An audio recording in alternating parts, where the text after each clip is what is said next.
But the White House has started its briefing. Let's listen to Jake Sullivan. It occurred earlier today. I can take just a few questions because this is an ongoing situation and I need to get back to my desk. Today, Iran launched nearly 200 ballistic missiles towards targets in Israel. The United States military coordinated closely with the Israeli Defense Forces to help defend Israel against this attack. U.S. naval destroyers joined Israeli air defense units in firing interceptors to shoot down inbound missiles. President Biden and Vice President Harris monitored the attack and the response from the White House Situation Room, joined in person and remotely by their national security team. We are still working with the IDF and the authorities in Israel to assess the impact of the attack. But at this time, and I stress at this time, we do not know of any deaths in Israel. We are tracking the reported death of a Palestinian civilian in Jericho in the West Bank. We do not know of any damage to aircraft or strategic military assets in Israel. In short, based on what we know at this point, this attack appears to have been defeated and ineffective. This was first and foremost the result of the professionalism of the IDF, but in no small part because of the skilled work of the U.S. military and meticulous joint planning in anticipation of the attack.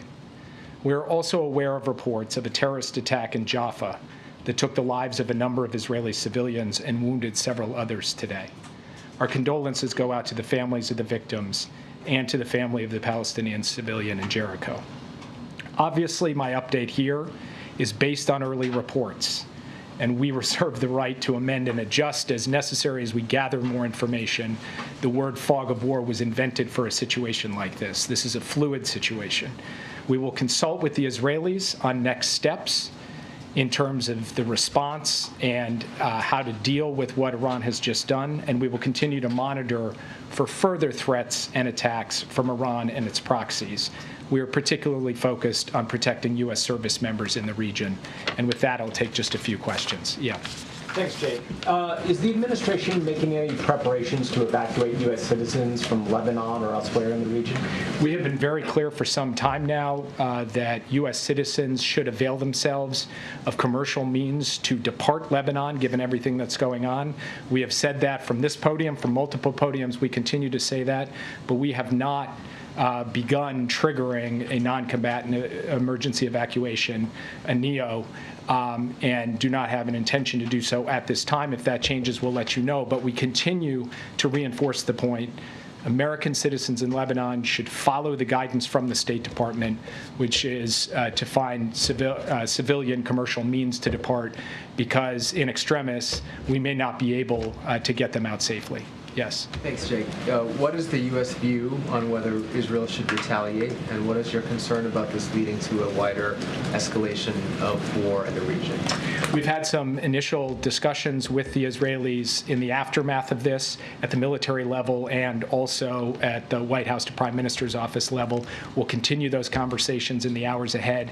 I'm not going to prejudge or get ahead of anything. We want to have some deep consultations with the Israelis, and I'll have more to report to you after we get the opportunity for deeper discussions. And escalation in the region? Obviously, this is a significant escalation by Iran, a significant event, and it is equally significant that we were able to step up with Israel and create a situation in which no one was killed in this attack in Israel so far as we know at this time.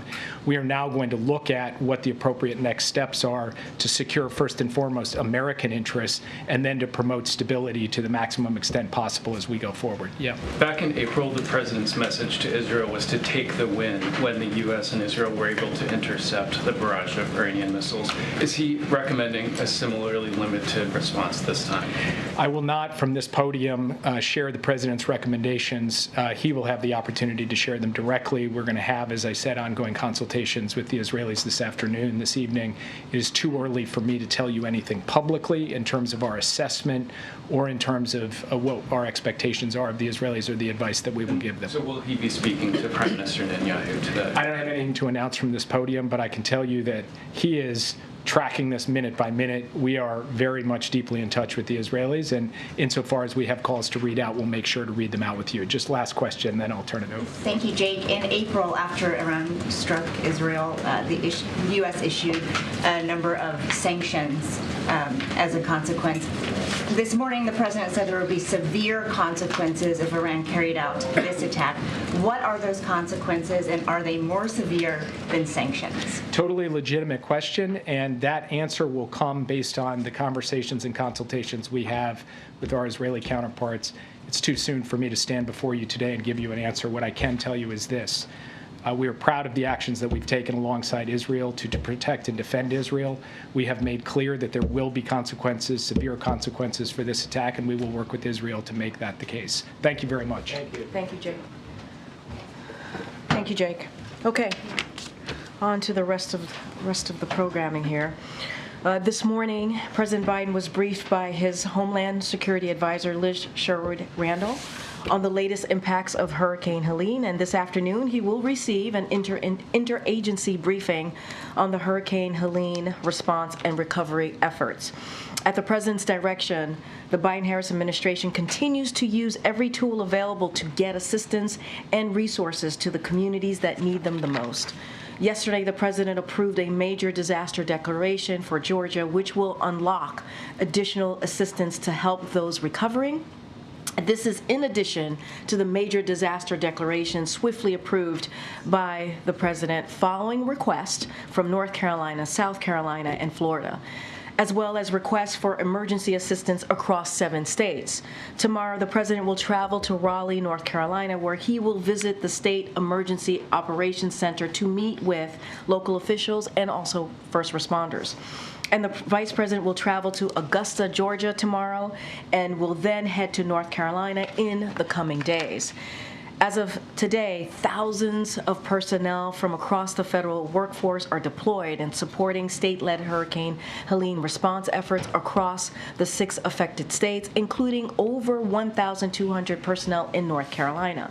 Still, there is more work to be done, and the Biden-Harris administration will be there for these communities every step of the way.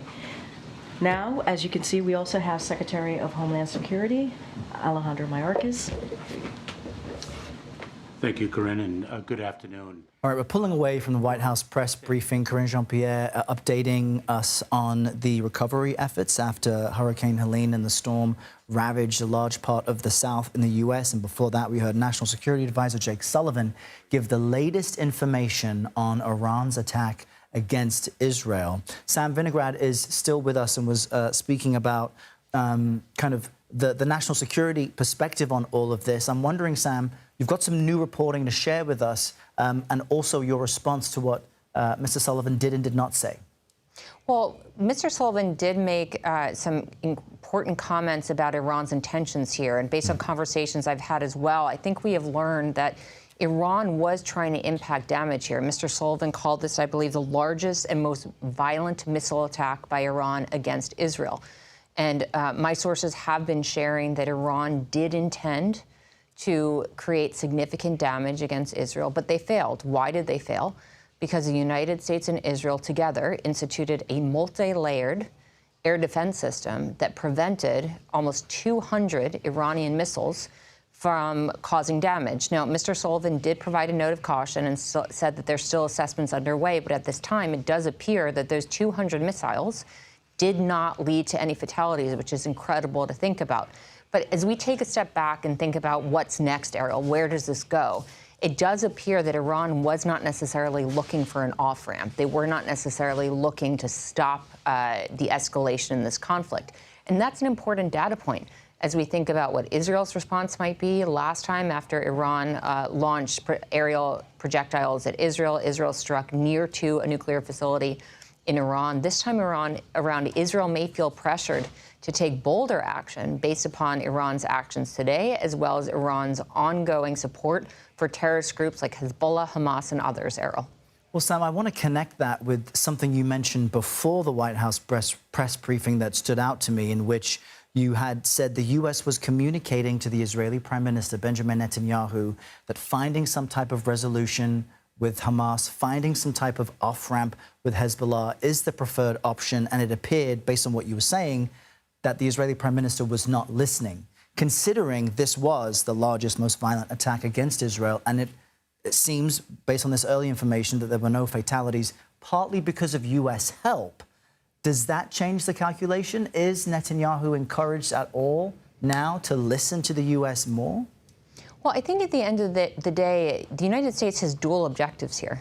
In the first instance, the United States has a strong objective to ensure that Israel has both the right and the ability to defend itself. The administration has been crystal clear on that. At the same time, the administration has assessed that a ceasefire and hostage release deal for Hamas, along with allowing humanitarian aid in, as well as a ceasefire in Lebanon, would be in the best interests of Israel's security in the near term, as well as American and broader geopolitical dynamics around the world. So for that reason, the United States has been urging diplomacy rather than military action by Israel. But we should make no mistake that the president has been quite clear that Israel does have a right to defend itself. And after Israel suffered yet another attack by Iran today, I think Mr. Sullivan hedged when it came to what should the Israeli response be. He said we'll engage in consultations and Iran will be punished. He did not say Israel should, to quote another U.S. official, take the win and take a step back. He said there would be ongoing consultations, Errol. Sam Vinograd joining us from our Washington bureau. We really appreciate that up-to-the-minute information you're providing with us.